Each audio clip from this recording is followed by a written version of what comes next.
the ocean calling me. For a while I was lost in an innocent dream. Temperature is rising. I wanna just hold your hand at this time.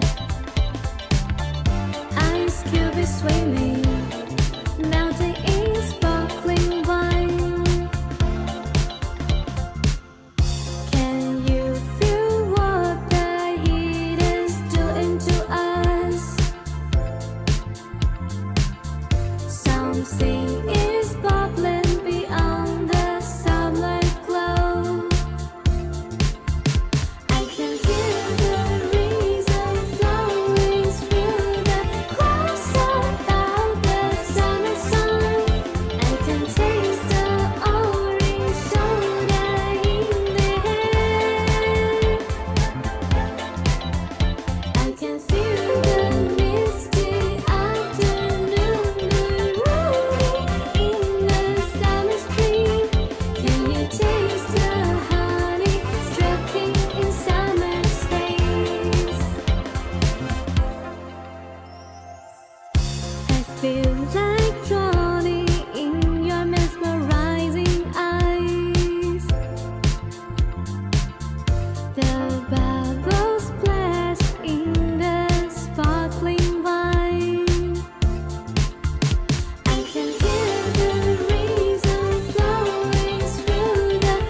Alright, yo. Yo.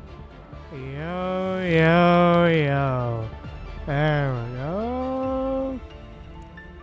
Yo. There we go. Hello, everybody. Welcome to the stream. Welcome. I'm Noctis Kyrios, and we are here. We are back with some more Punching Gray Raven. But yeah, how's everyone doing today? I hope you're all doing well, because I'm doing alright. But yeah, super excited to be back for some more PGR! Finally back! It's been a bit, but yeah, anyways. Yeah, let's dive in. But yeah, how's everyone doing today? I hope you're all doing well. Because I'm doing alright. But yeah, super excited and happy to be back, baby. But yeah. We're back for some more story stuff. But yeah. How's everyone doing today? We're here to continue on this story chapter, which has honestly been going pretty with Teddy here. So yeah. Honestly, interesting concept so far. So can't wait to see what is next up in this story. But yeah. I think what it said, basically summarize for those of you who missed last stream, and for those of you who are haven't caught up. Basically, what's been happening so far? We're in this weird city. We're basically seeing in this weird city with Teddy and Christina and everything. And apparently, she's a part of she's apparently part of the police force around here or something. And I'm guessing this might be a simulation, but for some reason it's super weird. Yeah, it's just super weird. But no, and that a person that looks like Teddy got murked. So we're basically trying to figure it out. And we met Teddy, one of Teddy's friends as well, in this universe, I'm guessing. But yeah, anyways. Yeah. I think what that said, let's dive in. Let's go. The Damaged. More in Elaine's apartment, Elysium.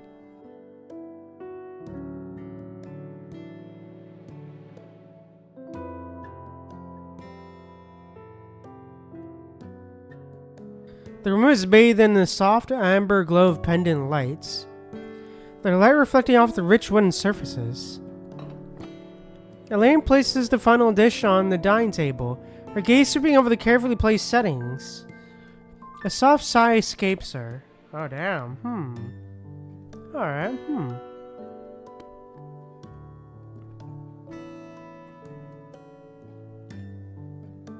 Okay, You should be here any minute now, she thinks to herself. Okay, As if summoned by the thought, the lock clicks. The door swings open and more ushers steps inside, ushering in Teddy and Monio. Alright, this is our home.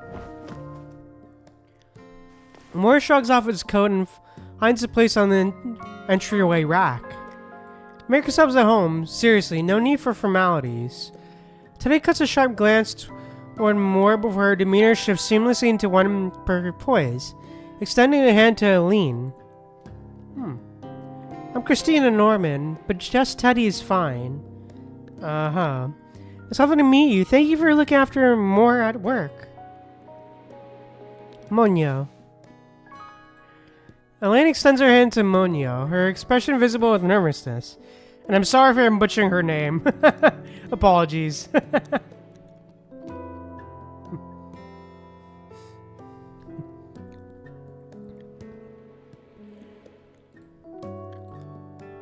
Once the formal handshakes conclude, Moore steps in, softening the tension with a gentle, reassuring hug. Aw. Hey, why so tense? They're just my friends. Nothing to worry about. With that, Moore leads the way to the dining table. They settle into a stiff, silent circle.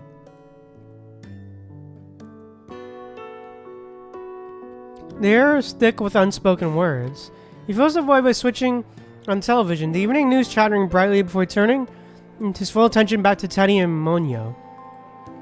So you heard you two knew each other before you became partners at the bureau. You heard? Just some office gossip. You know how it is. For you two might not hear much of it. You two keep to yourselves more than most. Can you please pass the mashed potatoes, please? Monyo passes a dish of mashed potatoes to him. That's correct. Teddy and I go way back. Back then, she was a rather melancholy girl. And even now. Teddy shoots a sharp glare at Moore. Classic Teddy. Sorry, my bad. I never thought you were the bureau's resident nice guy. Why does everything lately remind me of that annoying man? Ah, her brother, yes. Ah, yes. I just want to bond with my little sister, you know. I don't often have the chance. Oh, is that all you ever got to say to your brother? Forget it. Teddy lets out a quiet sigh.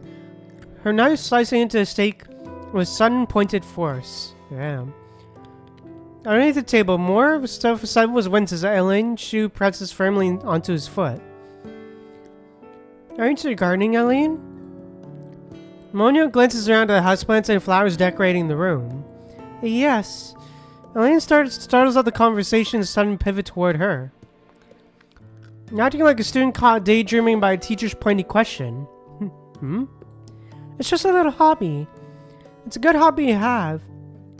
The vegetation coverage in this city is at an appalling low. After all. Damn. Right, who knows where all of the Elysium's tax money actually goes. True. Like pre-written script executing. More instinctively fills the silence, keeping the conversation moving. That's tax alchemy for you. These two are absolutely hopeless. Bruh.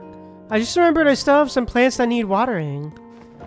Elaine rises from her seat with an apologetic look. Couldn't that wait until after dinner? Elaine doesn't answer. Instead, she simply turns and carries a plant from the living room corner out to the balcony. Damn. As she passes, Teddy's gaze catches a familiar-looking yellow cup sitting on the windowsill. It's filled with soil, creating a single fiery orange-red flower. Ah! Ooh, serum. More, how's your investigation coming along? The Jack case, I've got some leads. His record was spotless. He moved to Elysium 5 years ago and opened a high-end restaurant. The place has professional management, with strong performance and stable finances. He was on a dating site. Dated 3 women. 2 were one-time dinner meetings. The third he met twice, but didn't go anywhere. Huh. I did field interviews today. Didn't turn out much. The consensus is he's a decent guy, but too old-fashioned, quiet.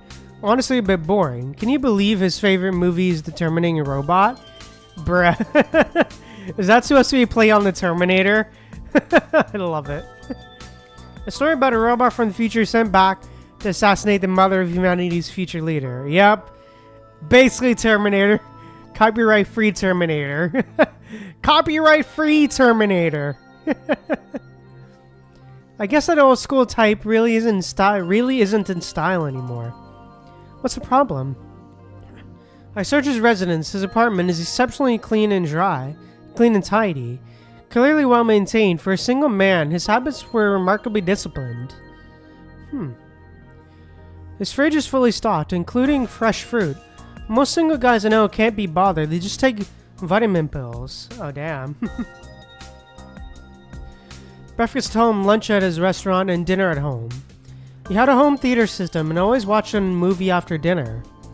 There were even 3 identical suits and a dedicated tie racket in his closet.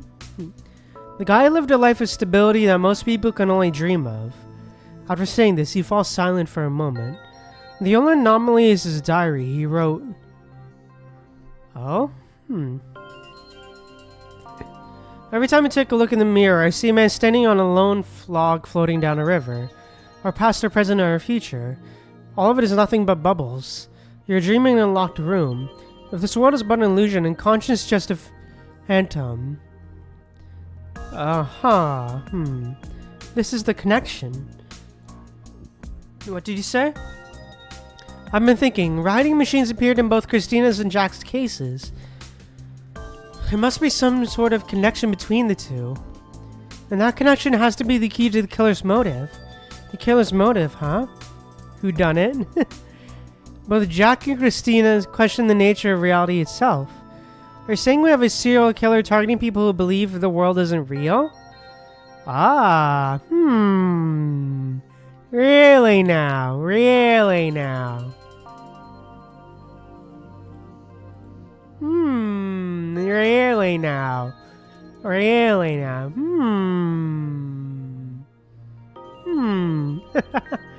Really?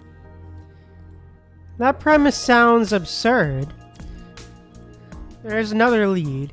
His bank records show weekly transfers, same time, every week, payments to psychological clinic. I think the doctor's name is... Welcome to Elysium Trending. Our guest today is a leading expert in psychology, Professor John. Oh? Right, John, that's the name.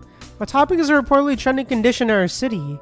Patients questioning whether the world around them is real. Is this a genuine phenomenon or just another urban legend? The table falls silent as all three of them turn to look at the TV. Moore turns up the volume. Oh,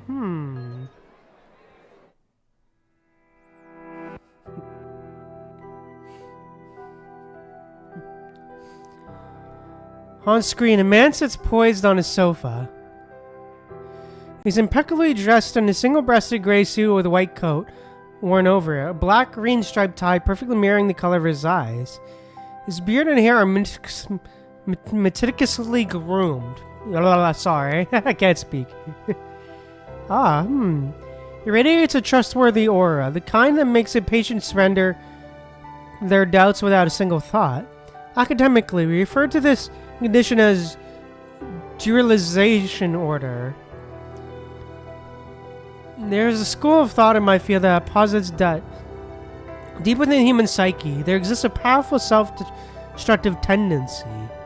Oh, Perhaps some of you at home have felt this. When standing at a great height, looking down, a sudden impulse whispers into your mind. Jump. When holding a blade, staring at its edge, a thought flickers. What if I use it on myself? Even with a gun in your hand, you might feel compulsion to turn the barrel inward and pull the trigger. Oh, damn. Jeez, Professor? Oh, fun.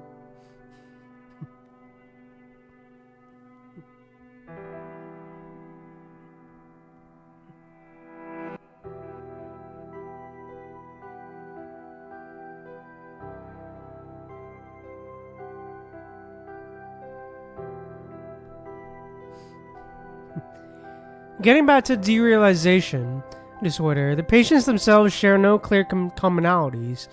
Successful restaurateur and dock worker can both fall prey to doubting their reality. In fact, setting my professional role aside, I can empathize with the impulse to question the authenticity of our world. Professor, are you suggesting that he flounders, a thread of the conversation slipping through his mental grasp? Consider that our conscious mind is merely a co-pilot of the body. So what then sits in the driver's seat? The pilot varies. For some it's instinct, for others it's motion, or simply habit. And from the passenger seat, you look out and see the reason to jump. Hey! Thanks for the redeem, Foxfist. Appreciate it. Hey. Yep, alright. Thank you for the stretch, redeem, Foxfist. Appreciate it. Houston, exquisite world. Vast, beautiful, and cruel, operating in endless and intricate circles. Hey, appreciate it. Thanks for stopping by. I appreciate it. Faced with such a spectacle, who wouldn't pause to wonder, is the world I live in truly real? Fair. Interesting thoughts. Interesting ideas to posit. Is our world truly real? Interesting thought. The man's voice is calmed, methodical, laying out a philosophy that borders on heresy. Oh? With every word, something long buried begins to stir inside you. Oh,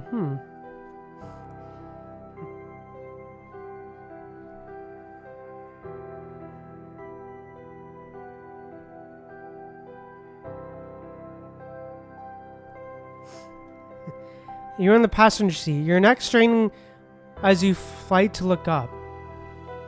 You look up, and you see... Oh? Christina, yours face. Yes, the truth has always been just one page away. You've always known. Oh? Teddy, you're the one who... Click. Oh, damn.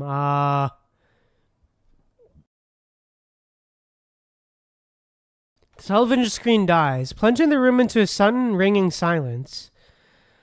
Helene stands in the living room, her expression utterly unreadable. I'm looking to that psychologist tomorrow. Oh, damn. The dinner gathering dissolves into quiet goodbyes, each guest retreating into the silence of their own thoughts. On her way out, Teddy's gaze drifts into the living room windowsill. The yellow-orange cup is gone, relocated to the balcony by Elaine. I can't speak. What's that flower called? The orange one on your balcony. Sorrow's End. It's really beautiful. Aw. Teddy turns and leaves, but the image of the cup stays with her, vivid and unresolved. Why do you feel that cup was meant for holding serum? Serum, but what's serum? Ah, so it is a simulation. Okay, Moore clears the table while Elaine washes dishes in the kitchen. You can just leave the washing to me. Elaine doesn't respond, leaving the room in an unsettling stillness. Why do you choose to become an inspector?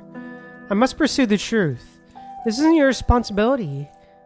And from the passenger seat, you look out and see the reason to jump. You see an exquisite world, vast and beautiful and cruel, operating endless intricate cycles. Ah, yes. Faced with such a spectacle, who wouldn't pause to wonder, is the world I live in truly real? The man's voice is calm, methodical, laying out philosophy that borders on heresy. Something that's buried and stir inside you. Passenger seat, your next to look up. A woman in a black dress lies in a pool of crimson. Oh shit. Who is she? Oh, Elaine, is this world real? Oh shit. A porcelain plate slips from Elaine's grasp, exploding into a constellation of white shards on the dark marble. Oh damn.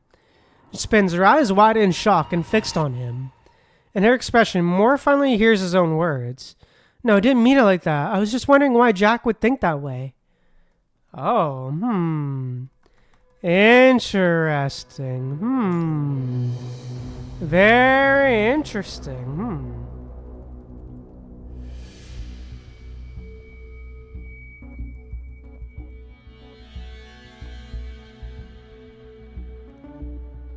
Ah, he's starting to realize, huh?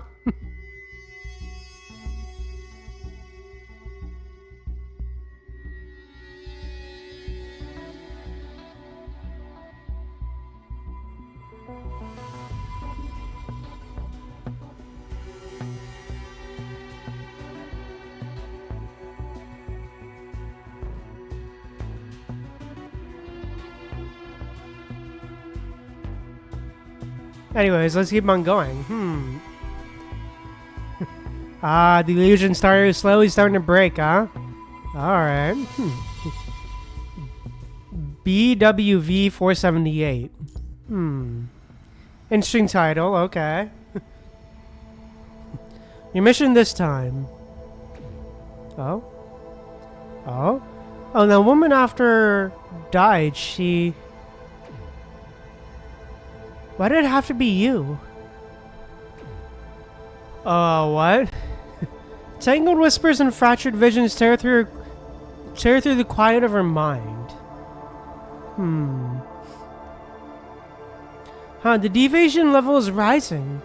The young woman jolts awake, fragments of her irritable dreams still lingering in her mind. Time to drag myself to work. Interesting. Crime Investigation Bureau, Elysium Central Building, 25F. An awkward tension hangs over the trio as they meet again. A lingering residue from their decidedly unsuccessful dinner from the night before. I was planning to stop by Jack's restaurant today, but that psychologist got me worried. So here's my thought. You go check on the psychologist, we'll handle the restaurant, we'll all meet back here afterwards, sorted. After more leaves, Teddy turns to Monyo. What's got you so tense? I'm thinking about those ratting machines. You're getting a little obsessed with them, you know that? I'm just concerned about Elysium's safety. Let's stop worrying and start finding the culprit. We'll begin at the restaurant. Interesting. John's clinic occupies the top floor of the unremarkable high-rise, one of the hundreds of identical buildings that form Elysium's generic skyline. As Moore steps into the reception area, a woman dressed in corporate attire emerges from the inner office. Her eyes briefly meet Moore's before she brushes past him. Following closely behind her is John. According to my schedule, I don't have any more appointments today. I'm Inspector Moore of the City Crime Investigation Bureau. Badge number ED26. This is my ID. Moore presents his badge, which bears the Bureau's emblem. I need to ask you some questions about one of your patients. Please, come in. We can talk inside. John opens the door and steps inside, granting Moore entry. Alright. The office is studying minimalist elegance. Black, white, and gray, with a hint of deep emerald. The wooden desk anchors the room for towering windows, while two low-profile leather sofas sit across the dark green striped wool carpet. A floor-to-ceiling bookcase, complete with a sliding ladder, dominates one wall. The faint, refreshing scent of a desk-side candle permeates the air, completing the curated atmosphere. This is a nice office. Thank you. The environment is designed to help my patients maintain a comfortable state of mind. That fragrance is quite special. Is it citrus? I made it myself. It's a personal hobby, but it also integrates with my professional practice. That counts as part of your work? As I said, it helps my patients maintain a comfortable state of mind.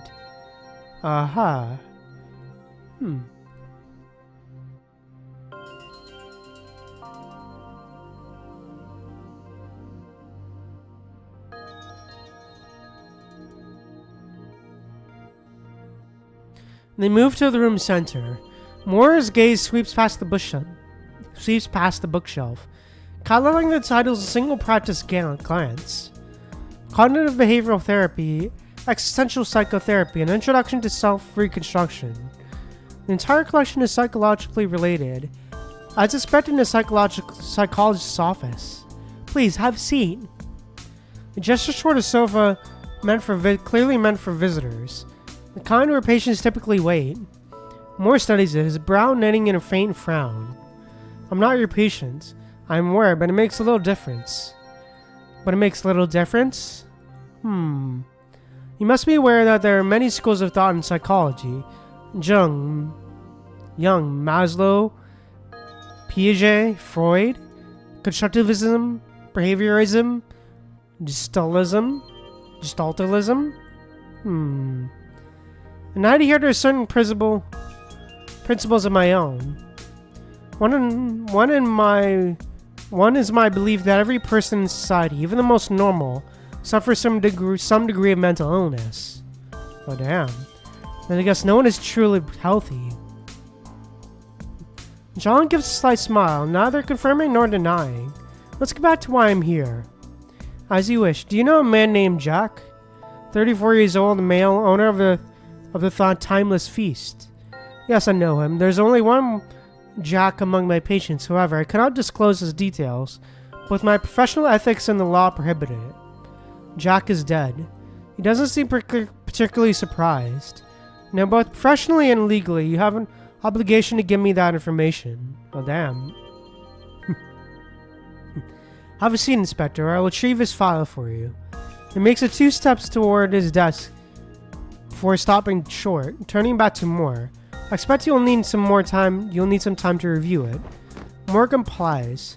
settling into the sofa. John unlocks the password protected cabinet and, with practiced efficiency, extracts Jack's file from the rows of records. He hands it over and takes a seat on the opposite sofa. The file is surprisingly thin, containing certain records for only 5 consultations. Interesting. First consultation record, Ping Jack 34, chief complaint, so anxiety, company management, familiarity, intermittent familiarity, also reports recurring nightmares centered on the world, primary diagnosis, anxiety disorder, treatment plan, primary treatment will be cognitive behavioral therapy, medication may be considered at a later stage.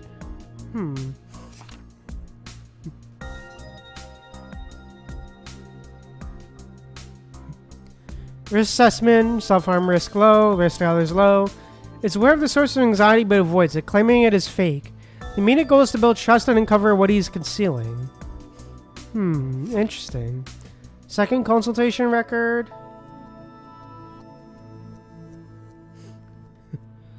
Describes everyone's alter ego dreams, alter ego feeling more realistic, states verbatim, everything up now is illusion, ourself is real one, primary diagnosis, derealization disorder, anxiety disorder.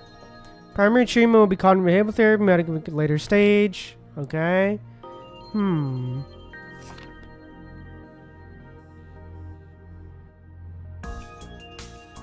Risk assessment, self-harm risk medium, risk to others low.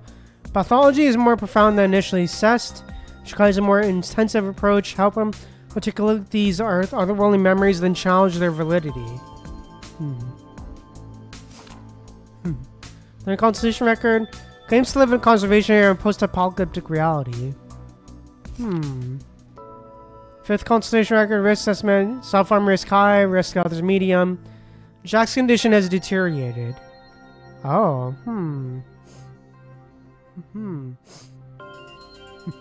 Is this all of it? That's all. What's your take on this? On what specifically? On Jack. He was unwell. That is the entirety of it. That's it? John's eyebrows lift, a flicker of surprise giving way to a slow, knowing smile. He chuckles softly, the sound low and unruffled. Inspector, could offer you special discounts. What are you? Every person in society, even the most normal, suffers from some degree of mental illness. He casually repeats his earlier statement. Just as you are now, aren't you also questioning the authenticity of your own reality? Is that a joke? A question for you, how did you arrive in Elysium? By boat, with my wife. How long have you been in here? 3 years. And what was your occupation before you came? I was stationed at... John's face still bears the same composed smile.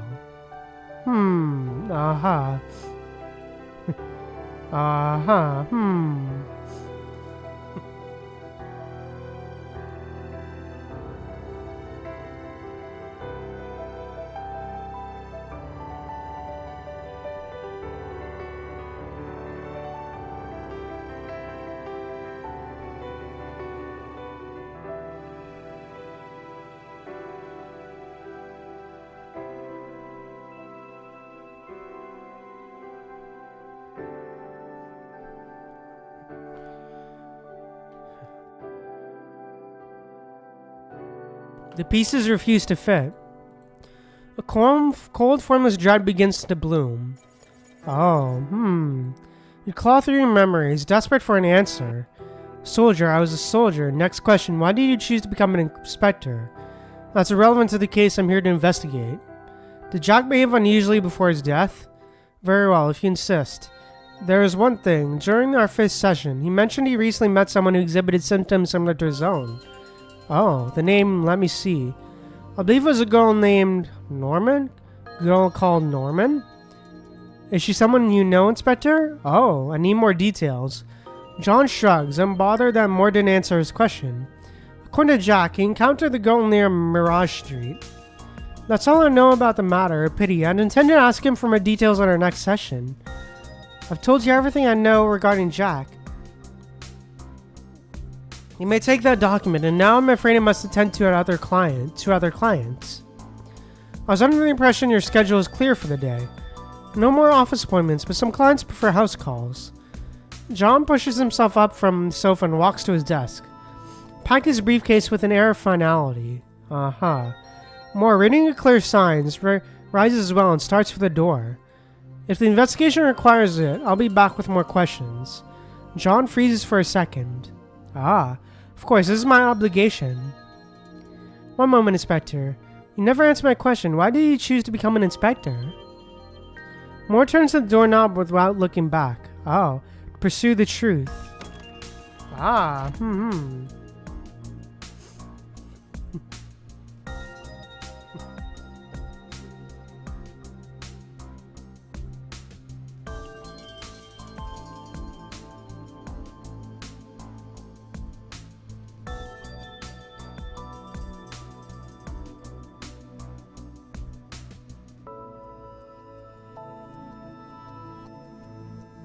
The door closes, leaving John alone in the room. You should have been a journalist. A faint derisive breath escapes from him, more shift in the air than a sound. Okay,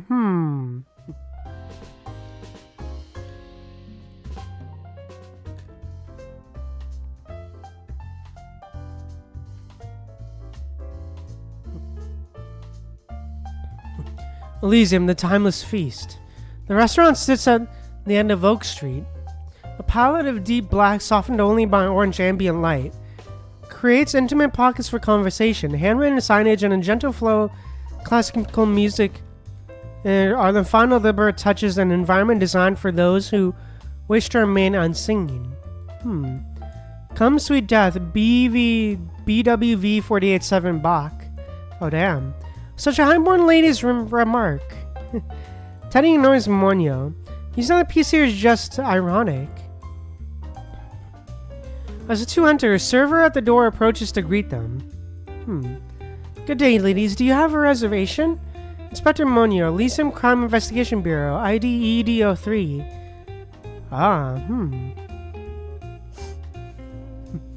The Timeless Feast office.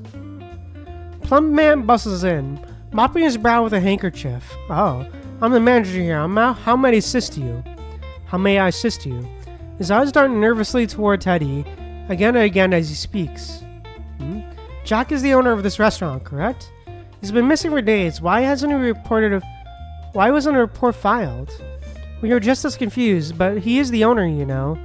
The restaurant runs quite smoothly on its own. Even when he's here, he only drops in for inspections. He rarely handles the day-to-day. At first we thought he was just taking a break. After all, he's the boss. After all, it's not that unusual. It wasn't until today that we started to worry. We were actually discussing filing a report right before he arrived. What's your relationship with Jack? You don't talk? Well, I wouldn't say it's bad. It's quite good actually, but strictly professional. We hardly ever interact outside of work. It's the same for all of the staff.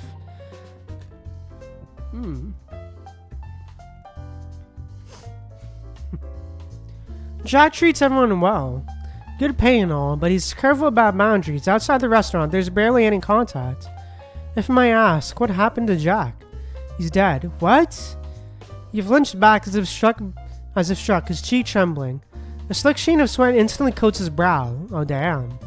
What am I going to do? Next month's paychecks. No, wait, what happens to the restaurant now? Get a grip. Right, okay. Did he meet with anyone before he disappeared? Anything unusual? Yes. Didn't he meet with you, Inspector? The manager stares at Teddy. Oh, damn. What? The pieces refuse to fit. A cold, formless uncertainty begins to bloom. Oh, when and where? Oh, damn. The afternoon before he disappeared, I saw him meeting you here. Give me an exact time. It should be around 4 in the afternoon. His eyes flick upward and to the left, a classic tick of a brain accessing memory. That day, I remember you were at the bureau. Okay. Teddy doesn't even glance up. Her fingers are fluid blur over the holographic keyboard.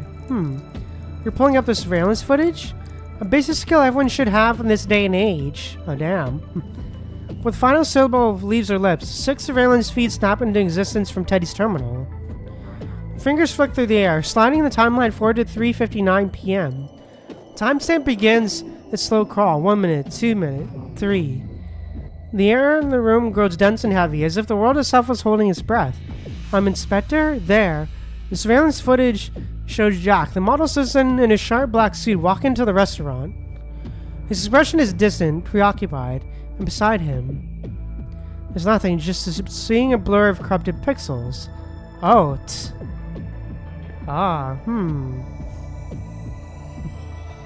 Another hacker in the mix. So what's next? Hackers the ultimate showdown? Elysium Central Building, 25th floor, Crime Investigation Bureau. A humorous laugh escapes Moore's lips. His eyes locked on the screen, then fire in his gaze gutters, replaced by pure uncomprehending bewilderment. I don't get it. The three inspectors are reconvened in the Crime Investigation Bureau, their separate leads exhausted. Now it's time to compare notes.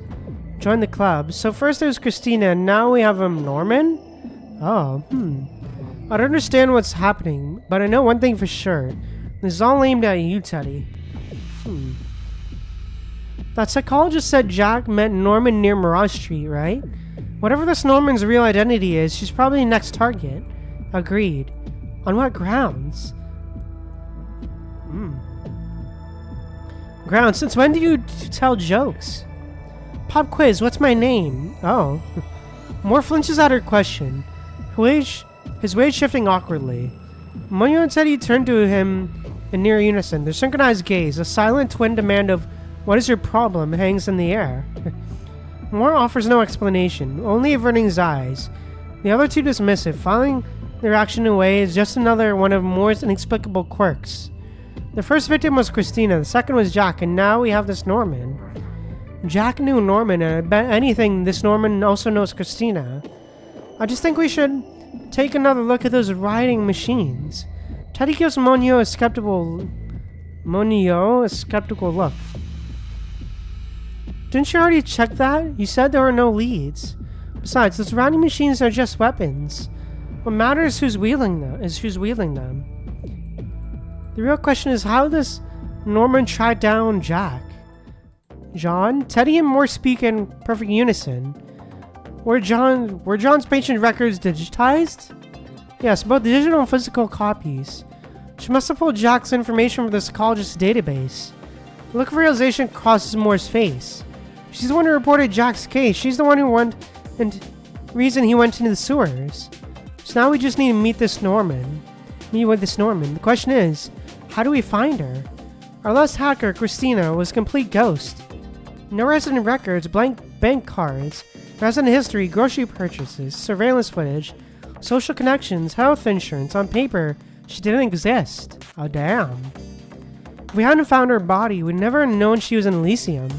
Modern society is an ocean. These hackers aren't fish. They're supernatural tentacled creatures that bend the water itself. Ah, fun. Wow.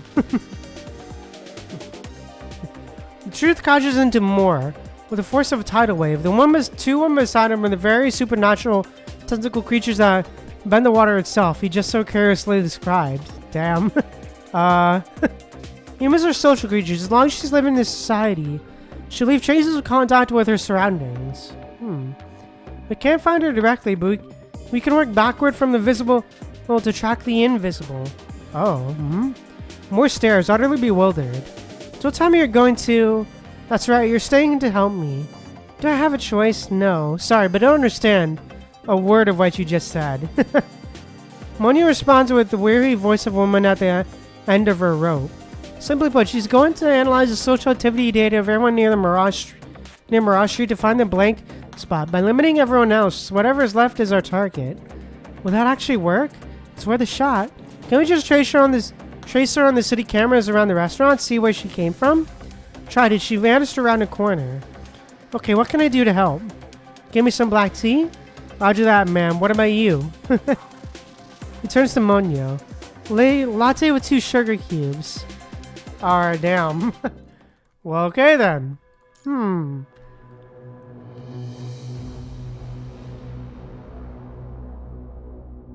Interesting stuff.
Alright, yeah, sorry about that. But yeah, Interesting stuff. Alright, let's go. Killing a sparrow. Mirage Street Elysium. Mirage Street isn't exactly a proper destination, but that worked in their favor. It only took Teddy and Monyo 3 hours to track down Norman's location. Now, the three of them advanced down the street. They target a warehouse among the buildings. So this is where Norman lives. Wait, I've got a question. Why a warehouse? The other Christina had one too, right? Maybe supernatural tentacle creatures that bend the water itself just have a thing for warehouses. Bruh. Right, sorry, dumb question. Bruh.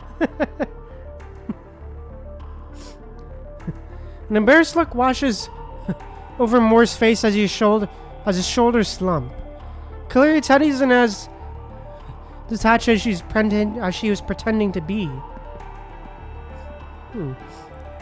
The conversation falls away as they reach the warehouse entrance. Monyo comes to a sudden halt. She knows we're coming. Monyo looks up at the corner where a security camera suddenly watches the three of them. Let's knock. That's pointless. And damn. Monyo reaches for the access panel. A double beep answers her, and the electronic lock disengages with a sharp clunk. She tries to slide the door to the right, but it won't budge. And there's physical lock.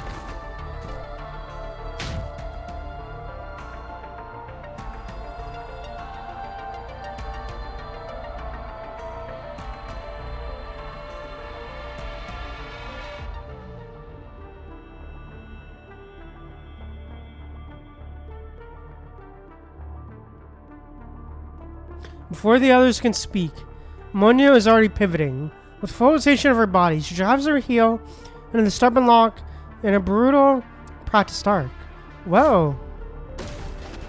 Bang, the lock shatters. Oh damn, moving in. With those words, she rushes inside. Oh. We're just here to ask a few questions. Isn't she a bit on edge? Beats me. They follow Monyo as she bursts inside into the warehouse. The interior is Spartan, not by design, but by neglect. It holds only the barest essentials for survival.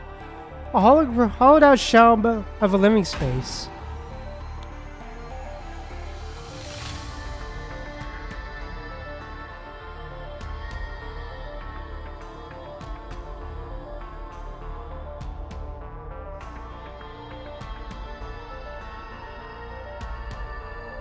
From deep within the warehouse, the door slams with a percussive bang. Norman was already on the move.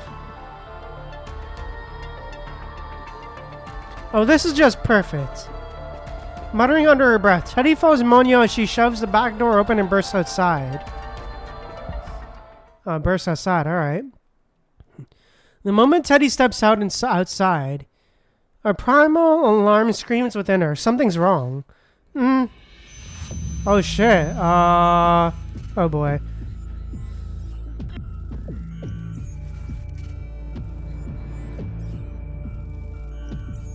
The visual module glitches violently.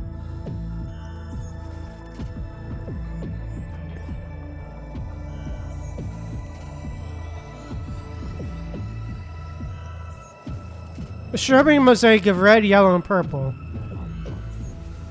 Neural pathway scream was static. And the command to stand dissolves in a scrambled sheet of feedback. Oh shit.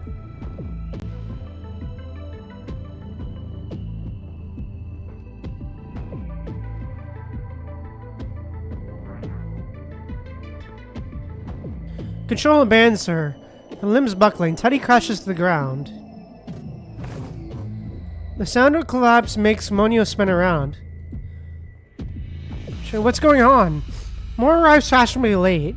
Virus targeting constructs. Oh damn. Oh shit. Monyo works quickly, purging the virus from Teddy's systems. 30 seconds later, Teddy's eyes begin to refocus. You okay? Yeah, more of a nuisance than a threat. Just meant to slow us down.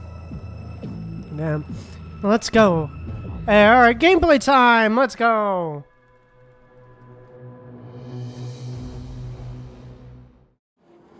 Stop! We're not going to hurt you. You two, stay on her trail. I'll take another route. All right. Alright, let's go. Hey.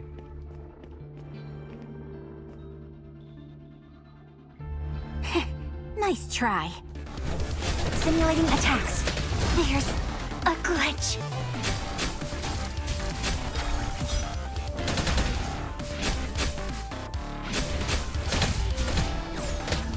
Trace erased. Hook. Simulating Hey, attacks. let's Found go. the bug.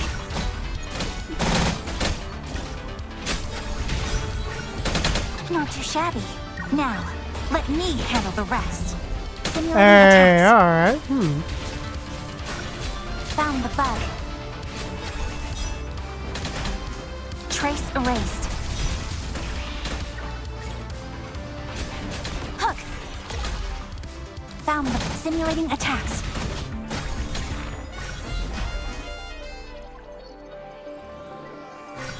Is that all you got? Okay, my turn.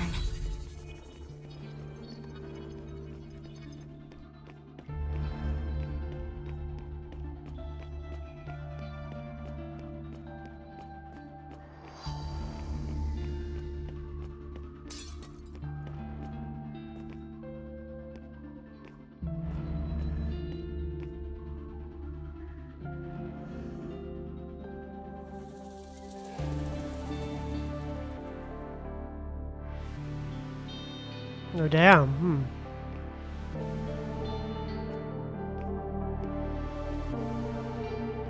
Where did she go?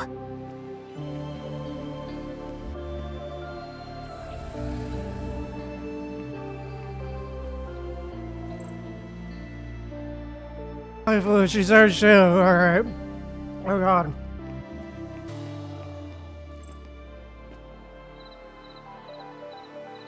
She's been here for a while, this way.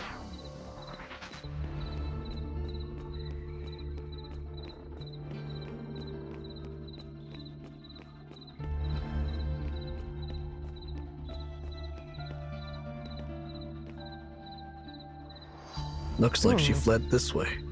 Let's go. Yeah, we don't want to lose her.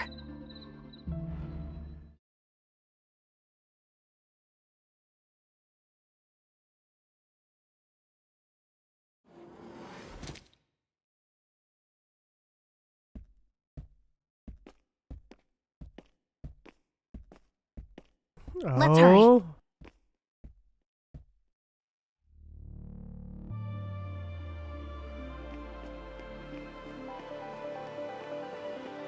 Alright, let's go, baby.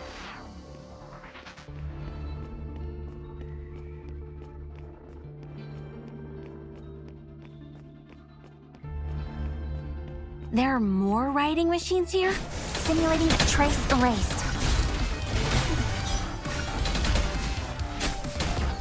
Hook. Found the bug. Trace erased. Found the bug. Is that all you got? Okay, my turn. Simulating a hook. Implanting malware. What is this frame? Oh shit, yo. Welcome to my... Your Teddy? When did you change your frame? Yeah. a clue either. What? Look, She went that way! Oh. Teddy! Interesting. Oh, cutscene. Hey, let's go.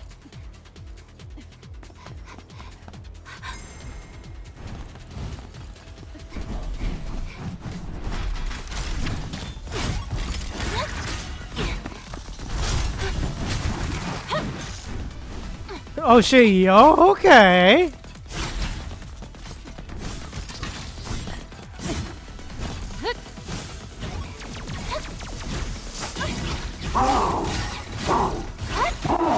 Ah, dude, this is sick, dude. Holy. Are you okay?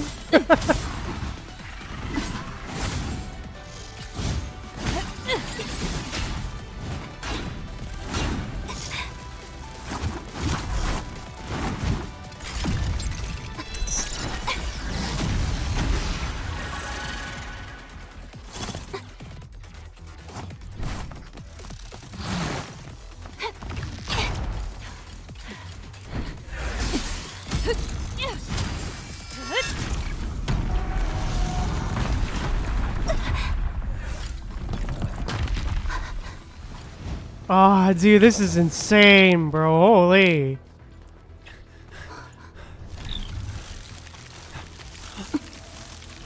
Ah, fun.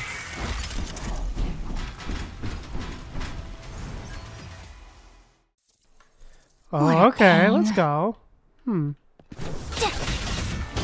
Reach visual disruption. Welcome to my data domain. Full of holes. Time for a hard reset.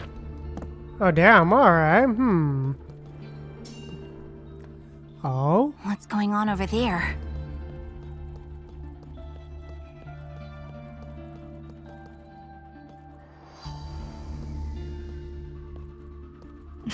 I was too late. Can you check the area? I'm heading back. Better get some photos for the record.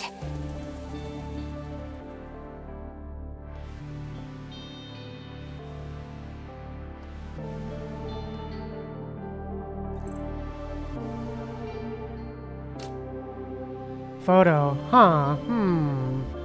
Interesting. As final writing machine clatters to the floor, Teddy allows herself a soft sigh. She steadies her breathing and prepares to take a stock of the changes of her frame. Suddenly, countless streams of data materialize. A digital deluge overwhelming her mind. Oh, damn. Oh, Karenina! Visual module flickers, projecting scenes she can't remember. Oh, the real world. Protocol decryption is complete. Initiating hijack. Familiar voice reaches her ears. Is it someone important to her?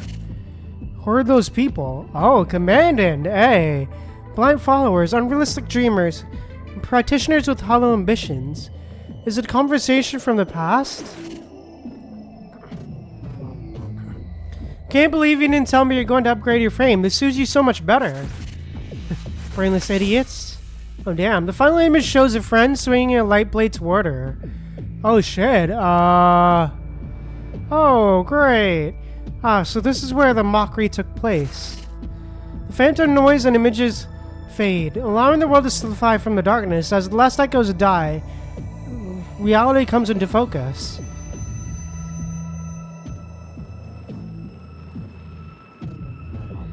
The remains of the writing machines, scattered and silent, with more picking his way toward her through the debris.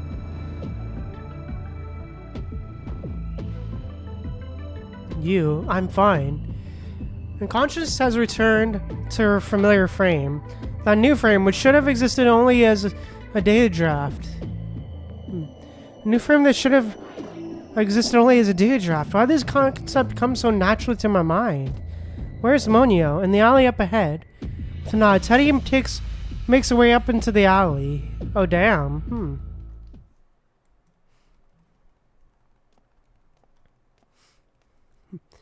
Frown's silence hangs heavy in the air. Has she managed to stop Norman, or have they run off somewhere? Both run off somewhere, yeah. A stabbing pain pulses through her mind again. Is it a lingering effect of the virus trap? Hallucinations are returning. Visual static and auditory whispers fraying the edges of her consciousness. Whispers offer up a bear. She's about to enter the alley. The whispers bring back the spark of the divine. What's so wrong with losing yourself in an illusion? Are you sure you want to go in? What? It's already too late. Oh, damn. Oh, the art? Okay. Rounding the corner, she finds a scene of... Oh shit, yo? Devastation. The wreckage of riding machines litters the alley. Walls scarred by claws and energy weapons. The acrid smell of burning hangs in the air, pierced by slanted non-beams from the billboards outside. Damn. In the center of it all stands Monio, head lower, bowed. Before her, Norman lies motionless in a pool of her own vital fluid. Oh damn. Disheveled strands of lavender hair hide Monio's expression. Oh damn. Oh, the art. But nothing can hide the crimson on her hands. Norman's vital fluid. Monio, I was too late. The riding machines were too fast. Monio's voice reaches Teddy, flat and distant, as if though a faulty connection. Maybe your auto sensors are failing. Can you check the area? I'm heading back.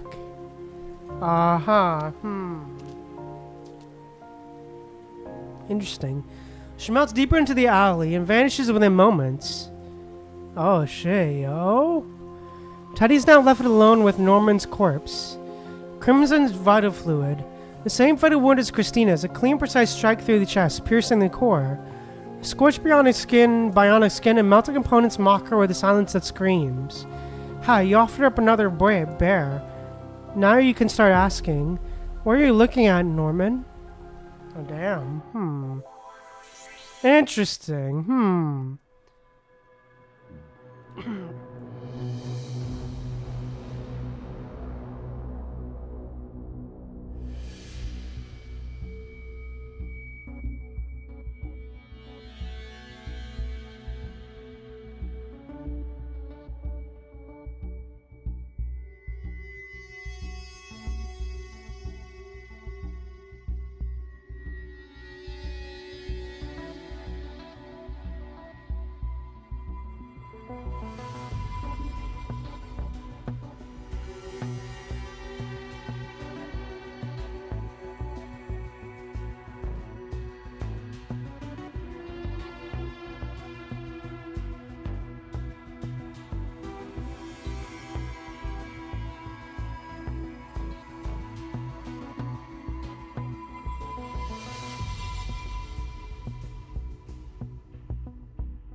Yeah, sorry, I was just stretching a little bit, but also I'm gonna have to go to the washroom, so I'll be back.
Hi everyone, sorry I'm back, but yeah, anyways.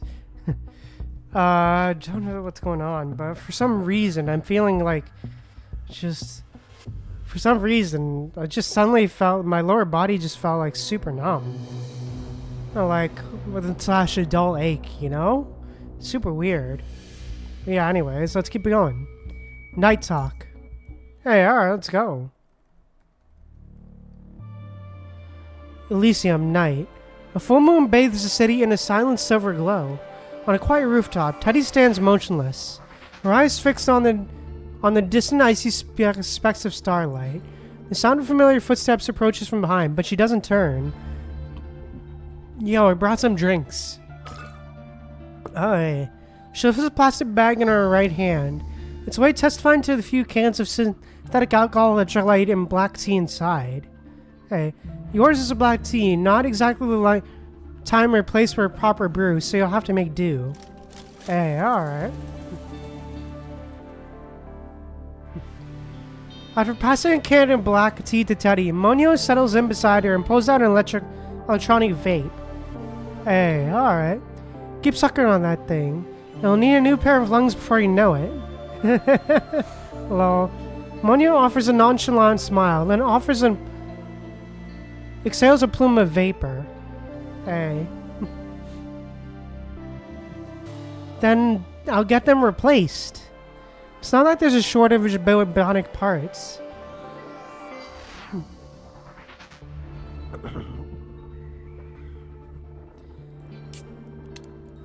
The can of tea hisses as Teddy opens it. She brings it to her lips for a small sip. Has Norman been taken care of? I thought you were going to bring that up tonight. The body's at the HQ morgue. The forensic investigator is on it. And Moore is writing the report. Ah. But I doubt they'll get anything unuseful. The body is a perfect copy of Christina's. Sorry. What are you apologizing for? I was too late. I couldn't stop those writing machines. Moore and I see the same way. With those words, a heavy silence falls between them. What was she hiding? Why did she have to run? And why were those machines hunting her? There's too many loose ends. It feels like we're missing a layer. Something deeper we haven't even scratched. Ah. The cause of derealization disorder, who's controlling the machines, the link between Christina and Norman's, names and faces, we got nothing. Teddy sighs of resignation and crushes the empty can in her hand. And then there's Jack. What about him? He's different from both Christina and Norman. His wounds are not the same. The memory of that illusion flashes behind Teddy's eyes. Oh, damn. Monyo's drone, the unfurling blade of light, its lethal lunge toward her. His wounds didn't show any signs of any high-temperature burns. Ah. A sudden dryness tightens around her throat. She cracks another can of tea, taking a bracing sip, and finally speaks again. Plus, Jack had a normal, variable life history in Elysium. He's not someone who just appeared out of nowhere. So you're saying he was just an ordinary person caught in the crossfire? I've been thinking, maybe Christina and Norman weren't actually killed by whoever's controlling the writing machines. Teddy proposes the hypothesis in a half-joking tone, glancing at Monyo for a reaction as she finishes.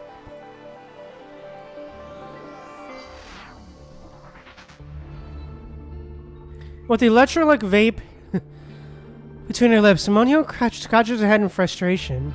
That just makes this mess even more complicated. And your evidence? Nothing concrete. I have a much simpler theory. She rests her chin on her hand and explained it methodically. Jack isn't a construct. There's no need for special methods against him. The writing machines alone would be more than enough.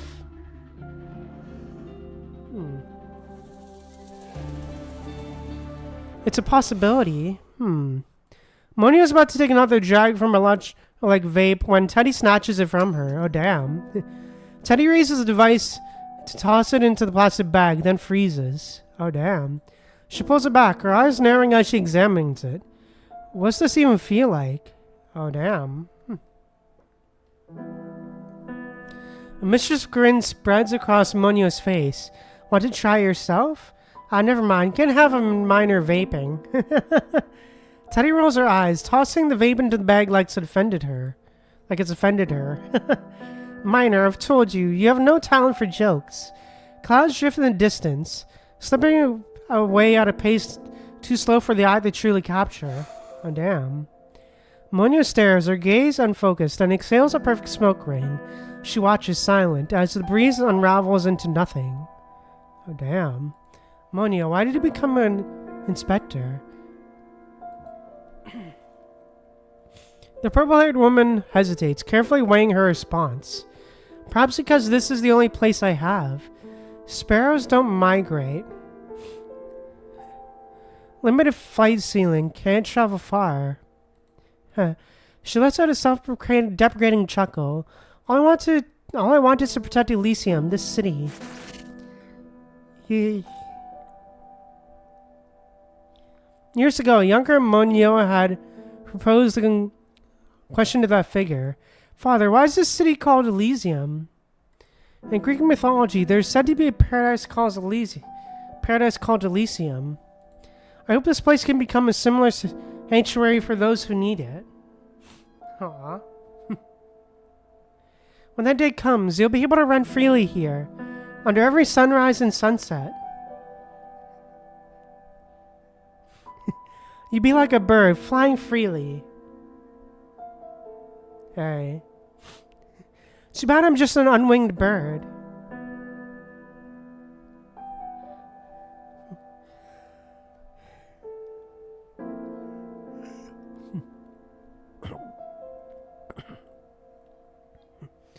She murmurs, the words too soft for Teddy to catch.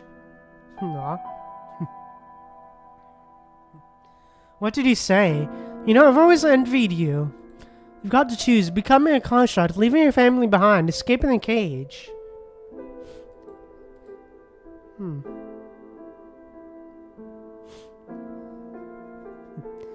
What's the difference? I just traded one cage for a slightly larger one. And now even Babylonia, the slightly bigger cage, has crumbled to dust. Oh, damn. The stabbing pain pulses through her mind again. Oh, shit.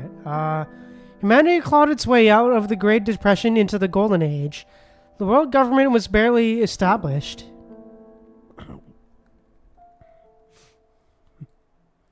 Then someone decided to start a global... someone started a global nuclear war. The surface was scorched. The surviving cities went into lockdown. No, that's not right. Sweden soon became a sanctuary in the sky, with the elites fighting for a spot on their glorious Noah's Ark. But even the Ark sank in the end. Ironic, isn't it? Deep down, something is screaming. Oh, damn. Faces stark, smileless void. So go ahead and mock the verity of cages. People are always trapped by something. Oh, damn. If you want to fly, then fly. You're a sparrow after all. Aw. A hearty laugh escapes Monyo, sparked by Teddy's words. You know what? That is such a Teddy thing to say. Haha. Not everyone sees the world as darkly as you do.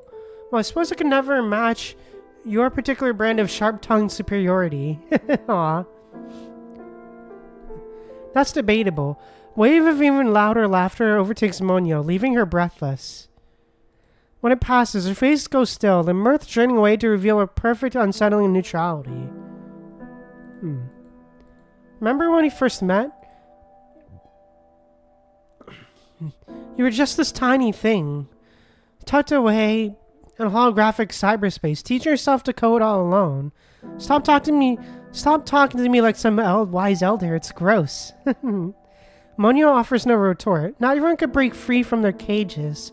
Monyo pulls out another electro-like vape. Her next word is lost to a sharp inhale. Without waiting for Teddy's response, she's at the rooftop's edge, turning to face Teddy. Let's call it a day. I'm not going to sacrifice my nightlife to more work. Aw, damn. Monyo tips backward into the void, her body swallowed by the night. Her final words and a ghost of vapor are all that remain, lingering for a moment around Teddy before dissipating. Damn. But then the falling bird soars upward, borne aloft by her drones that carry her into the distance. Hey, alright.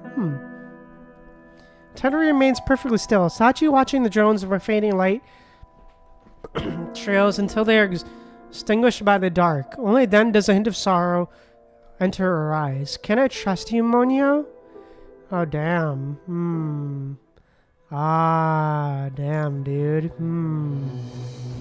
Ah, boy. Ah,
Anyways, yeah, let's keep on going.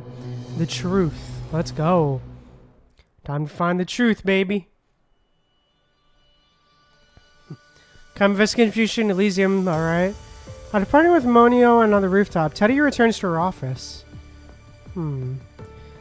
She faces the broken parts on her desk. Visual modules from the writing machines. A custom program strain, running multiple decryption methods at once to resolve the video files. She needs to know what's happened in that alley. Ah. The image of Monio wielding her light blade flickers through Teddy's mind, constantly teasing her thoughts like a fish that nibbles bait without taking the hook. Oh damn.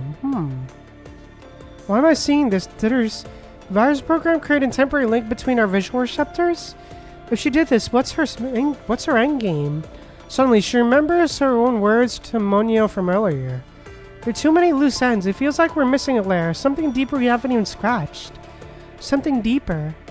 Teddy inserts a storage chip retrieved from Christina's warehouse, projecting a series of blue data interfaces across the rooms, just like the night before last.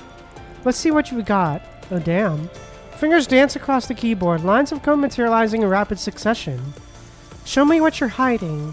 The expected battle never comes.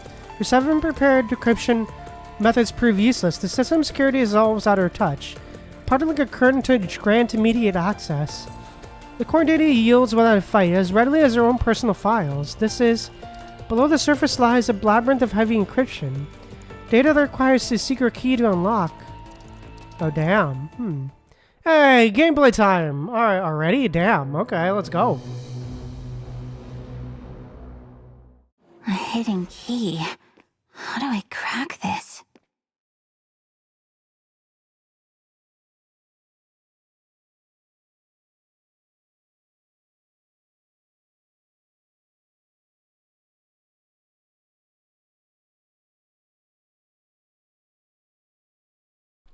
Oh,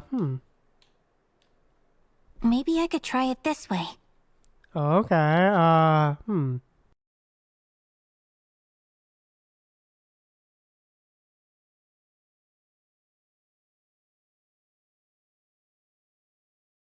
Wait, what about Christina's method? Oh,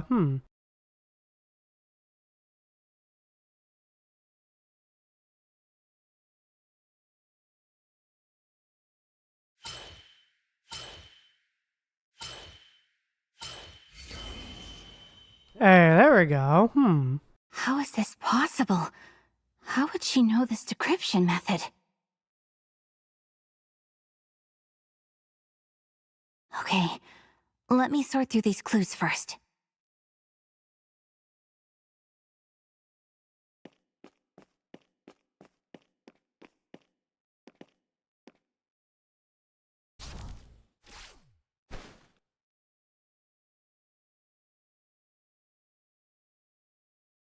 Oh, Rowdy, okay. Question, Rowdy. John, go to Norman. Something's missing. Okay.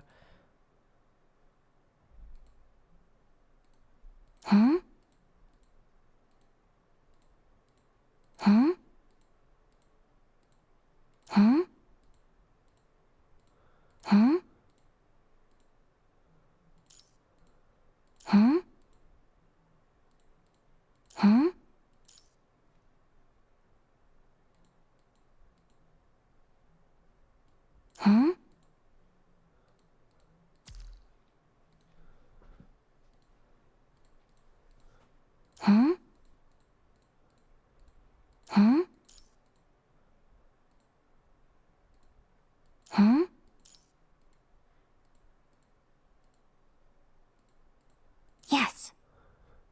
Okay, there we go. Haunted by mechanoids, alright, Says the data. Okay, data disappear. Yes. Brewing information.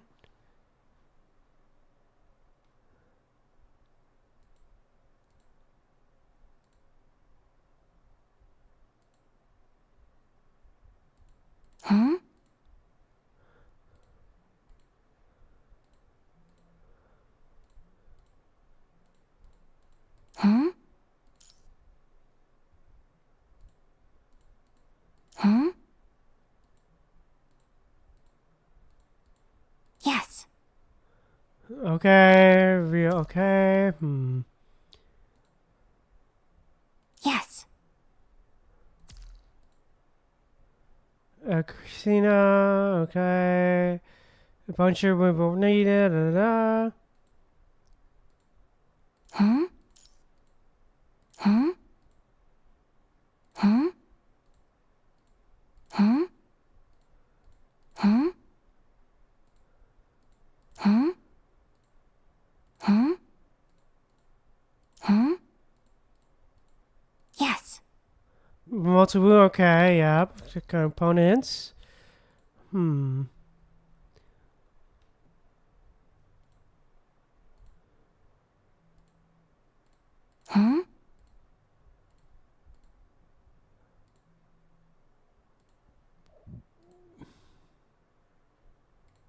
Yes. Gnome and remediate, yep, we already went through that.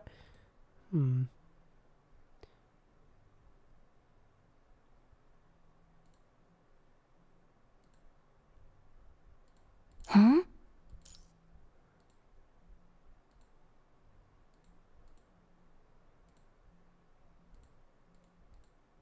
Huh? Huh? Clues are organized. Now to piece this together. Alright, alright, interesting,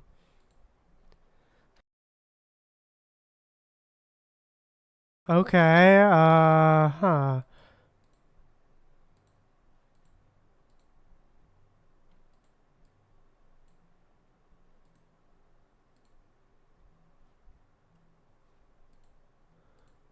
Exposing, okay, them.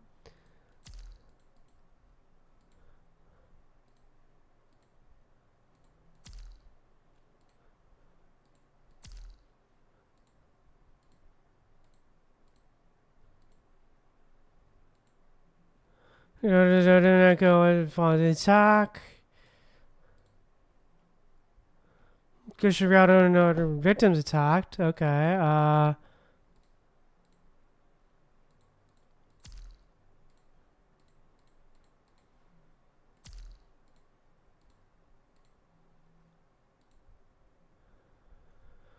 Recycle hooked on ammonia. Okay,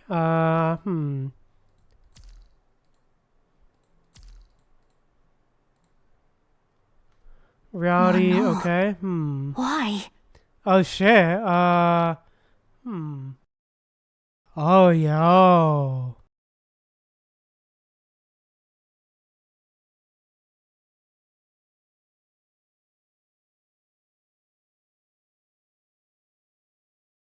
Oh shit, yo. Oh, oof. Time we had a little chat, Moano.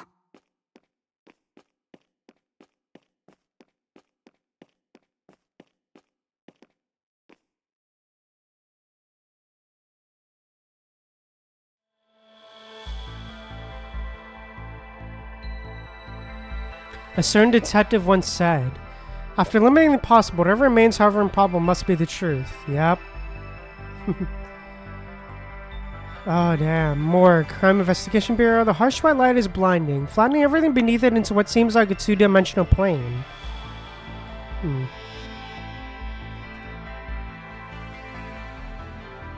Teddy stares at the two corpses, bearing her own face, and a purpley dark joke surfaces. There are 3 people in the room, but only 2 Christina Normans. Monyo. Under the stare of light, her very words sound sterile. She recalls the information she deciphered from the deep data not long ago. Oh, damn. The decryption program successfully extracted video files from a writing machine's visual module. Oh, damn. The recording played out from the machine's perspective, removed with rapid darting motion, sweeping past Moore and Teddy entering an alley. Ah. 3 routing machines blocked Norman's path, while Monyo descended from above behind her. Oh shit. A ring of her drones hovered around them. Oh shit. Well, the riding machine charged. Its blade aimed at Monyo's back. She didn't even flinch. The drone swiveled and fired autonomously, their energy beam piercing straight through the mechanical assailant. A collapsed to the ground. Its final visual feed locked on the two figures in the alley. Suddenly, the three machines blocking him were restored by the drones that had slipped behind her unnoticed. Oh damn, Shikurat. Several drones forced her back against the wall. Oh damn. She knew where to run. Monio! You! The drones forced Monio's arm, transforming resembling until a light blade extended from her wrist. Silence, imposter. In the next moment, she plunged the blade into Norman's chest. Oh, damn. Teddy gasped violently, as if the blade had pierced her own chest. In response, stabbing pain pushed through her mind, a lingering symptom from Norman's viral attack. Beside her lay Christina's deep data interface, revealing a single line of text. Don't trust your memories. With unsettling ease, Teddy decrypted data using her most familiar key. Oh. The fit was perfect, as if she'd been its original architect. Oh, shit. The Moore's frigid air hangs heavy, a sterile blend of formalin, disinfectant, and a false sheer of lemon-scented cleanser. Ah. A memory projection program created by Christina Norman, codenamed Teddy. Oh, damn. My purpose is to activate when the host's memories are damaged or under attack. Oh shit, yo. My objective is to assist Teddy in recovering her memories. Oh, dude. For reasons yet unknown, this program has now acquired physical form.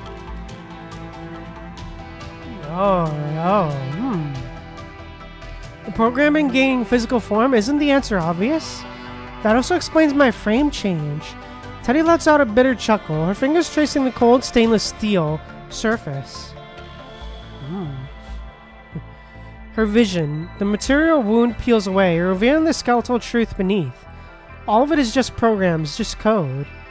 Then from down the corridor come the familiar footsteps. With each one, she feels a sickening thud in her chest, as if a fist is closing around her heart.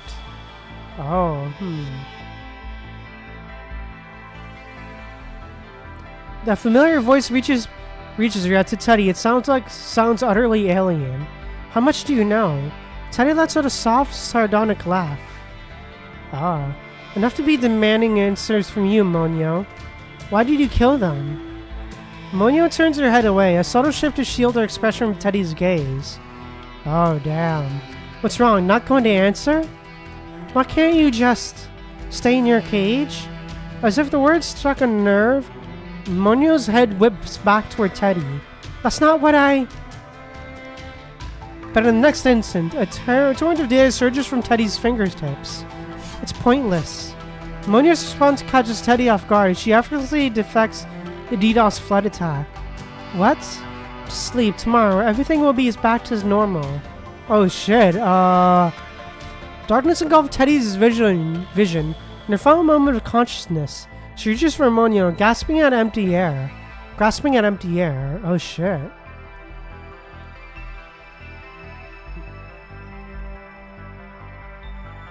Behind her, from the stainless steel surface she touched, a dormant program is already infiltrating her systems. After all, everything here is just program and code. Oh shit, oh, fun. The TV mumbles the news, but Moore's mind is elsewhere. His hand, groping for a glass on the table, sends it tipping. The sound brings Aline into the living room, where she finds Moore already mopping up the spilled water. What's wrong? Thinking about a case? Yeah. You need to head to work soon, right? Try not to be late. Moore stares ahead, his expression still distant. Seeing him like this, Aline furrows her brows with concern. Yeah, right. Ever since talk with the psychologist, strange images have been haunting his mind. And what was your occupation before you came? I was stationing, what? Who was Crow & Collie? Oh, dude. Who are they? Aline, conversation. Before his talk and finally form a knock sounds at the door. Oh, damn. Interesting. Very interesting.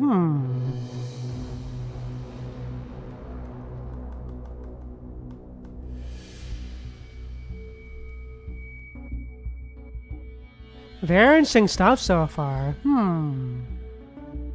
But yeah, the truth finally comes to light, huh? Truth finally comes to light.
Anyways, yeah, sorry. Let's keep on going.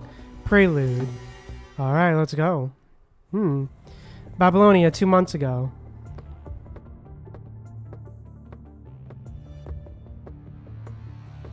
Seated in the office chair, Nicola held himself with a ramrod straightness, his fingers drumming a steady and patient rhythm on the table. He prided himself on his impeccable military bearing, a standard he upheld with ruthless self-discipline. But today, a faint line of anger was carved between the brows of the military commander-in-chief. Hey, Nicola, the boy's back. Well, his face seemed like an unreadable mask to most. It betrayed his subtle, simmering fury to anyone who knew him well, such as Hassan! And that fury went unanswered. The president of Babylonia and Nicola's friend Hassan had stood him up. Damn. Rip. Nicola's rhythmic tapping ceased as he slammed a fist on the table, surged to his feet, and marched straight to Hassan's office. He flung the door open and demanded an answer, his voice low with contained anger. I've been waiting in the conference room for a full 20 minutes. Have you forgotten the meaning of punctuality? Or perhaps that anger is no longer contained. The commotion snapped Hassan out of his trance. He tore his gaze away from the document he'd been staring at blankly. My apologies. Has it really been that long? Striding to the desk, Nicola glanced at the document in Hassan's hands. Hassan passed it to him without hesitation, and Nicola gave it a cursory look. He recognized the document he had already reviewed long ago. The damage assessment report detailed the aftermath of the stalled data wall breach, focusing primarily on the destruction of the A1 airport terminal. Right. To this day, that shattered petal of Babylonia remains unrestored. I don't get it. That crisis is over. Why are you still looking at an old report? Hassan heaved a deep sigh. His response tinged with an unmistakable melancholy. In just a few short years, Babylonia has faced multiple attacks that threaten its very foundation. First, the Luna incident, where Huashu infiltrated, installed, and seized control of most of its processing modules. He completely severed Gestalt's ability to regulate Babylonia's power systems. Then Ballard, with 7,295 unguided ballistic missiles still aimed directly at us. One push of a button from their Forsaken, and we could be shot down at any moment. And then there's that thing that showed up from behind Gestalt's data wall. We've been walking a tightrope over an abyss this entire time. Do you know what those politicians and wealthy elites are saying? I don't need you to tell me. Keep the battlefield on Earth, they say. Don't let it disrupt our lives on Babylonia. Fools. Nicola falls silent for a moment. But her position is improving, isn't it? His words held an indefinable hope, caught between his question for Hassan and a statement of fact. We developed a new centralist purification filter technology. The conservation areas on the ground are gradually replacing the tower cores, or establishing new safe zones. Construct tech is advancing as well. Doesn't the Science Council have a new technology for the mind? The first frame to be equipped with it is Liv's new frame? That will depend on whether Noctis approves it. Okay. He returned to their previous topic. Regarding the agents, Vonnegut has disappeared and Luna isn't showing strong hostile intentions right now. By any measure, the situation is stable and improving. Maybe it is. Nicola raised an eyebrow. He sensed Hassan was holding something back. You think there's another crisis coming? No, you're certain of it. Why? Some members of Parliament are growing restless. Chrono again? No, it can't be. Chrono isn't worth this level of concern. Chrono's a hyena chasing after scraps. You can control them with bait, and once they're full, they're no threat. Handle them correctly, and they'll cough up everything they've swallowed. Stomach acid included. Sometimes they'll even fight for you. But these ones are different. They're far more dangerous. Oh, Who are they? That's the problem. I don't know who they are yet. You don't know yet. He spoke slowly, giving each word weight. I'm not exactly a prophet here. For everyone's sake, I hope you're not. But you are Hassan, the legendary Hassan the Undefeated. Ah, what a title. What a title, man. The long-forgotten title from Nicola's lips gave Hassan pause. His expression is softening with a hint of nostalgia. That's just an empty title from the past. It's not worth mentioning. That's something else that's been on my mind. It's about our cybersecurity here on Babylonia. It isn't Gestalt. He started to ask if Gestalt wasn't enough, but the thought died as he recalled its dismal performance in recent years. I believe the digital domain will become a critical battlefield in the future. A look of realization crossed Nicola's face. So that's why Teddy's new frame got pushed through so fast. Well, she is quite wealthy herself. True. But yes, that is the reason. From what I hear, her new frame should be almost ready, about 80% complete. I'll be assigning her a mission after that. What kind of mission? She'll be looking for facilities with sufficient computing power. Do you remember what came before Project Gestalt? If I'm remembering right, wasn't it the quantum network and artificial intelligence engineering? Close enough. The full name was Quantum Neural Synapse and Advanced AI Matrix. It was a supercomputer and AI project led by the Science Council in collaboration with universities and research institutes worldwide. And Gestalt, it needs two key things to be what it is. First, it has to be a quantum supercomputer. Second, it needs to have advanced artificial intelligence. What's this got to do with Teddy's mission? I want her to find me a quantum supercomputer that doesn't have the AI part.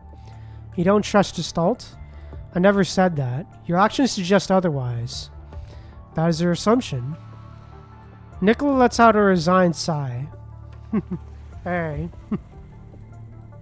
Why not at least wait until our frame is ready and switched? No need to wait. This mission is exactly what you'll need. Why would you need a quantum supercomputer without an AI? It's just a precaution. Interesting. Hassan pushed himself up from his seat and moved to the window, his eyes fixed on the profound darkness of space. What would you say is the real foundation or cornerstone of everything we built here? Strength. Nicola answered without a moment's hesitation. Strength, huh? Of course you'd say that. What's your answer then? Hassan offered no answer. Instead, his gaze remained fixed on the distance, where a shimmer of brilliant stars pierced the infinite darkness. What are you really up to? Interesting. Very interesting. Okay, yeah.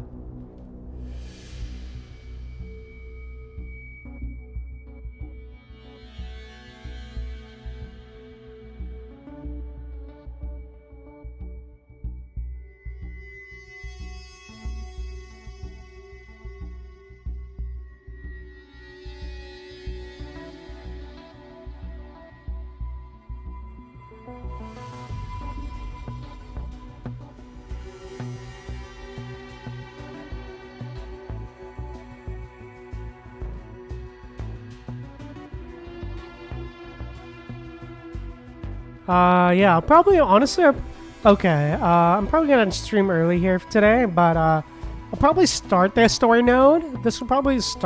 I'll start this story node, but we'll probably pick it up the rest of it next PGR stream, so probably do that. But yeah, we'll start it first, so yeah, let's go. Night and Rose. Let's go. The cradle rocks above an abyss. And common sense tells us that our existence is but a brief crack of light between two eternities of darkness. Speak memory. Interesting. Wandering through the darkness, she is pulled into a dream.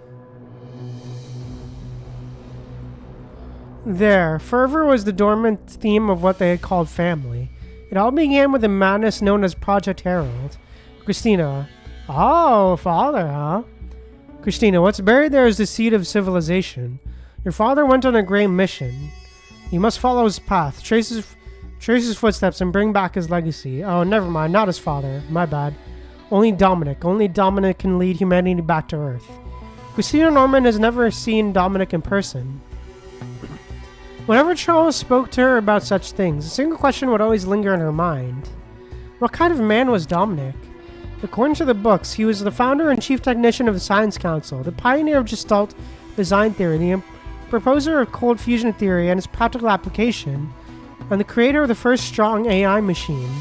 Leveraging cold fusion, he had dragged humanity out of the Great Depression, facilitated the rise of the world government, and ushered in the Golden Age. They called Dominic a hero. Oh, damn. Oh, just another hero, or rather the very first. But the hero died. He vanished without a trace inside Reactor 1. The legacy of the dead became a trophy to be fought over, and the fallen hero demanded its successor. Oh, damn. So Dominic's successor was born out of necessity. Oh, Successor to Dominic. He had property of Norman Mining Corp. What a complete joke. Dominic wasn't even a Norman. What are you even talking about? Nothing. Aw, little Teddy. Aw. Keep such thoughts to yourself, at least within these walls. Alright, I'll keep that in mind. A sigh escaped Edward in the lavish living room, a quiet lament for the unfair hand fate had dealt his daughter. I know that you... After a long hesitation, the rest of the sentence died on his lips. Oh, interesting. So Dominic was related to Eddie. Interesting. Father, are they also sending you to the surface for Project Herald? Yes, they are. Lowering himself to a crouch, Edward offered Christina a gently forced smile. Aw. When I come back, you'll be free. You can be anyone you want to be. But none of the previous heralds ever came back. I'll come back, I promise you, my little Teddy. Aw. With those words, Edward departed, drawn away by the urgent calls from beyond the door. Oh, He never came back. Aw, dude. The Norman family held a symbolic funeral for Edward. It did not rain that day. Babylonia's weather cycle rarely allocated precipitation, and the world certainly did not orchestrate convenient rainfall for every moment of grief. So when tears streaked Christina's face, she had no rainfall to blame them on. She had believed herself too composed to cry. She was convinced, in fact, that she had not shed a single tear. Aww. She simply stared, blank and unseeing, at the gravestone, a purely symbolic marker that didn't even hold her father's personal effects. Damn. It was only when Leonardo, standing beside her, gently pointed it out that she realized her vision had blurred, her eyes only with the grief she had refused to acknowledge. Aww. Christina turned to look at her brother. She expected to find him in tears, but Leonardo was dry-eyed. Damn. He only reviewed a sorrowful gaze, his vacant eyes containing nothing but grief. Nothing but grief. Aww. Across the grounds, Christina and Leonardo caught a distant glimpse of Victoria. Aww. The younger sister stood beside Charles Norman. It was too far away for her expression to be clear. After a brief moment of eye contact, Victoria and Charles departed from the funeral. Oh, damn. Following suit, the other mourners gradually dispersed. In the quiet that settled in their wake, Christina overheard the whispered conversations of the nearby guests. I always said Edward lacked the nerve for a true legacy. It seems I was right. Did you hear? One of the Norman's cousins, Oakley I believe her name was simply couldn't stomach Project Herald. Had a terrible fight with her family and fled Babylonia together. Oh, all together. Oh, I can't say I blame her. Project Herald, absolute madness. The Normans aren't forging a legacy. They're digging their own grave. The mourners drifted away until only Christina and Leonardo remained by the graveside. Damn. Aren't you going to leave? I'm going to shut down Project Herald. I won't let any more lives be thrown away for nothing. It won't be easy, but I swear I will do everything I can. Aw.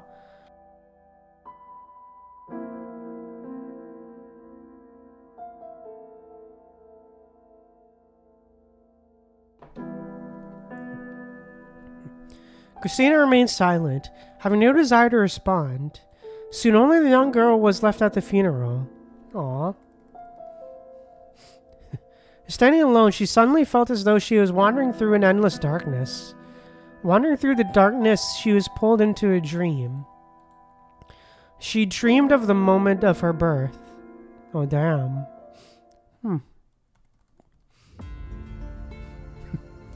From behind the glass, the black-haired director of the third dark room watched, a knot of anxiety tightening in his chest.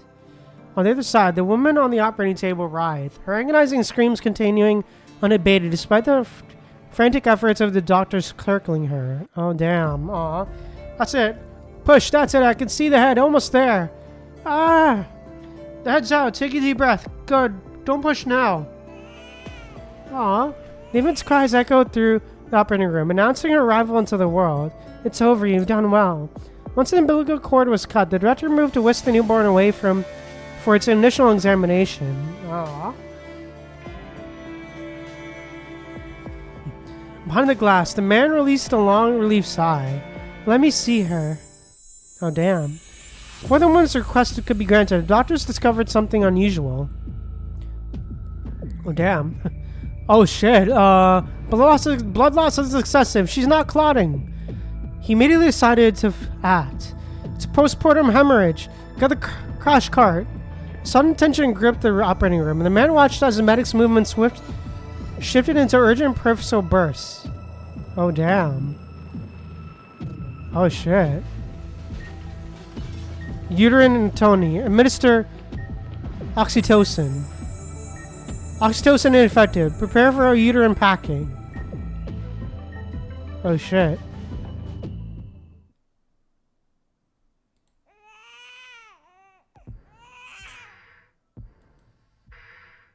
Oh, aw. Aw, dude. Mr. Yan, I'm sorry. We did everything we could. Aw. The look of bewilderment dawned in the man's eyes. Everything you could? What do you mean? There's a little time left. You should go in now. A hint of compassion tinged the doctor's voice. Oh, damn. Yan Zhen entered the operating room. His gaze immediately found his wife's pale, exhausted face. Claire, she was barely clinging to life. Zhen, let me see her. Yan Zhen signaled. The doctor brought their newborn daughter close.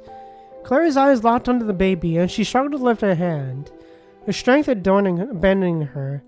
Seeing this, Yan Zhen gently cupped his wife's hand and got it to their daughter's cheek. Her eyes, they're just like yours. My little Monyo. Oh, that's how she's born. Oh. Mr. Zhao Yu. My Zhao Yu. The light in her eyes faded away. Why? Why did she bleed out like that? Edward asked in the star of life's corridor, his voice thick with bewilderment. The moment the words left his mouth, he recognized their futility. How's my wife now? He tried again, only to realize he asked another futile question. I'm sorry, we were only able to save the baby. Aw. Edward's gaze drifted back to where Christina and Leonardo waited, and a wave of helplessness washed over him. How could he possibly tell his children? Aw. There's something else you should know. It's about the baby's condition. What's wrong with her? It's a very rare condition called severe combined immunodeficiency. SCID, but that's treatable, isn't it? A bone marrow transplant is all we need. The doctor looked at the director of the third dark room, and a pang of cruelty shot through him at the thought of what he had to say. Normally, yes, but a variant is a rare mutation. The standard curative protocols, they're ineffective. Her T cells and B cells are non-functional. It's a complete systematic failure. She has no adaptive immune system. No defense against any pathogen, bacterial, viral, or fungal. So you're telling me her entire life will be spent in a sterile room? The doctor turned his face away. Every ounce of his focus bent on forming a reply. Yes. Oh, damn. Aw. Aw, dude. What are you studying today? I'm reading elementary particle physics. Oh, shit, yo. And you can comprehend the material? I'm managing. Charles's brow furrowed suddenly. Managing is not the standard for Dominic's successor. Oh, damn. You must comprehend it completely. This is the only way. Oh, damn. This is the only way. I'm so sorry, Monyo. Oh, Sheyo?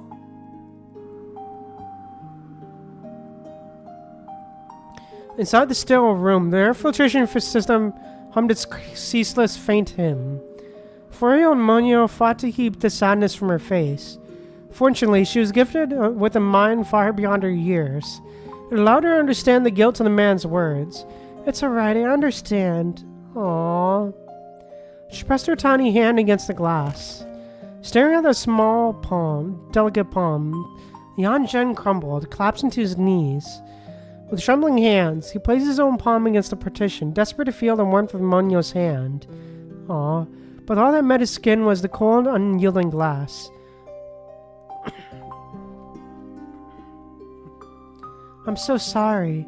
I'm so sorry. What happened to Mother wasn't your fault. Christina offered soft comforts to the weeping man before her. Unfortunately, she was gifted with a mind beyond her years. Ah, damn. She understood the grim statistics of childbirth all too well, and so she chose to lock her grief away. Ah, dude.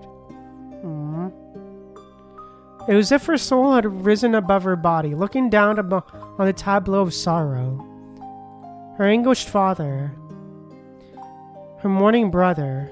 Oh, damn. Her grandfather, and her grandfather with eyes squeezed shut. Aww. From that cold vantage point, a single ill-timed thought formed. Years from now, would she completely forget what it was like to be held in her mother's arms? Aw, dude. What does an embrace feel like? What did you say? Yan Zhen stopped typing, turning his gaze to Monyo. She then pointed to the book in her hand held by Camos and recited a line. But there are no limits to loving, and what does it matter to me if I hold things badly if I can embrace everything? Aw. Dad, what does an embrace feel like? Yan Zhen was stunned, at a loss for words.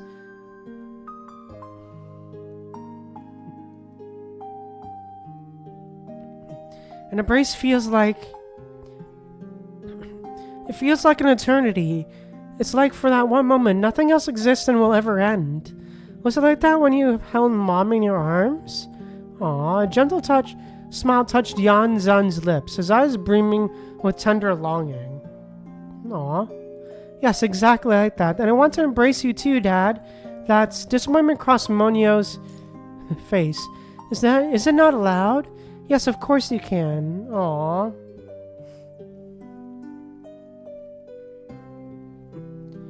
Half an hour later.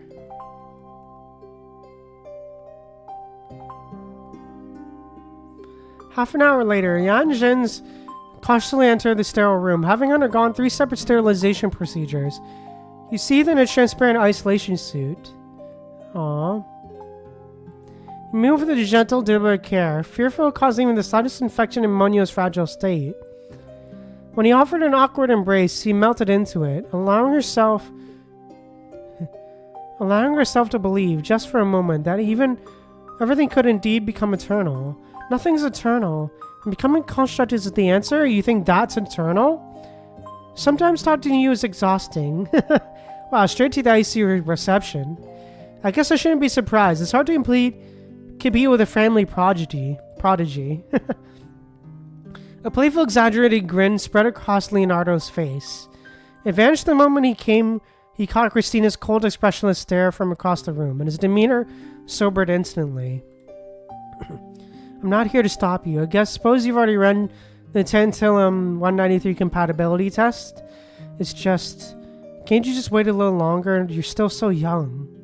Wait until when? Wait for a cure that doesn't exist? Aww.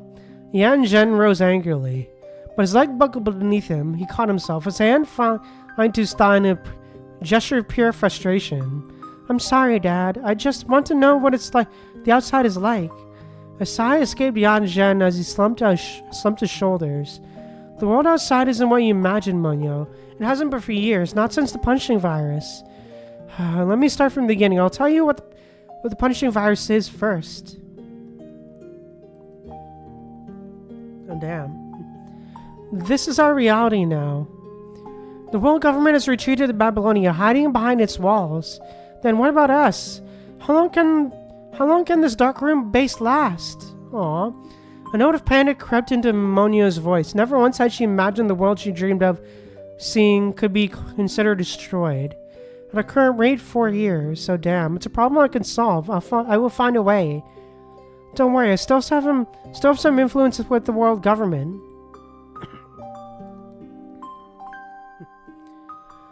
If you want to see the outside, you could start by exploring it through the network. How does that sound? I'm allowed? Aw, yes, but carefully. Anonymously is safest. I could teach you the fundamentals. Your father has a master in computer science, you know. I learned all this during my doctoral studies. I was the head of Project Connection. Not a bad teacher to have. Aw. Alright, teach me. Oh, damn. Oh, wow. So interesting, man. It's so interesting to see how parallel both Monio's and Teddy's paths are, man. It's so interesting to see how parallel they are, man. Wow. It really is super interesting to see how parallel they are. Jeez. But yeah, really interesting stuff, man. I can't wait to see what the rest of this story has in store for us today. But yeah. Really interesting stuff so far. But yeah. I think with that said, this is probably where I'm gonna end stream here for today. So yeah. Yeah, probably this is where I'm gonna end stream here for today. So yeah. I will post the stream schedule tomorrow as well. I also will be streaming again on Monday as well, most likely. Streaming Monday as well at 7 p.m. AST. We'll be continuing playing some more Genshin and continuing the whole Sandrone event and everything. So yeah, I hope to see you there for that. But yeah, this is probably where I'm gonna stream here for today. So yeah, thank you guys so much for tuning in. If you enjoyed, please drop a like on the stream. If you want to see more, be sure to drop, subscribe, and follow, and all that good stuff. Also, let me know what you like the stream down in the comments below. Thank you guys again so much for tuning in. Remember, stay humble, be kind to people. I see you guys later.